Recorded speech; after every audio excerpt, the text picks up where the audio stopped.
இன்று வரைக்கும் ஏன் சாதியம் தொடர்ந்து இருந்து கொண்டே இருக்கிறது? எக்ஸிஸ்டென்சியலிசம் ஆஃப் த காஸ்ட் என்று சொல்லக்கூடிய அந்த சாதி ஏன் இருக்கிறது என்பது குறித்து அவருடைய ஆய்வில் 3 விஷயங்களை அவர் முக்கியமாக குறிப்பிடுகிறார். ஒன்று, குலத்தொழில்கள், சாதியின் அடிப்படையிலான குலத்தொழில்கள்.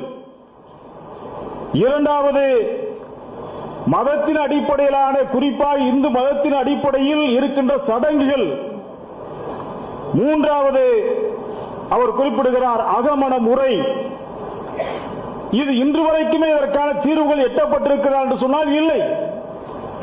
இன்று வரைக்குமே குலத்தொழில்கள், ஒரு குறிப்பிட்ட சாதிதான் இந்த வேலையை செய்ய வேண்டும் என்கிற அந்த குலத்தொழில் மாற்றப்பட்டிருக்கிறார் என்று சொன்னால் இல்லை. மனித கழிவை ஒரு மனிதன் அள்ளுகின்ற ஒரு இழிவான துப்புரவு பணியை செய்ய வேண்டும் என்று சொன்னால் தமிழ்நாட்டில் இருக்கின்ற ஒடுக்கப்பட்ட சாதிகள் தான் அந்த பணியை செய்கிறார்கள். அருந்ததியரோ, குறவரோ, காட்டுநாயக்கரோ, பறையரோ, இப்படி ஒடுக்கப்பட்ட சமூகங்கள் தான்.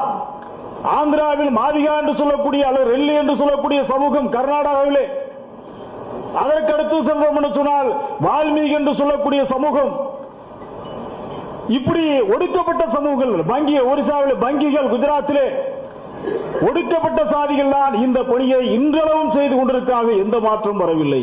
அதனால்தான் காந்தி அவர்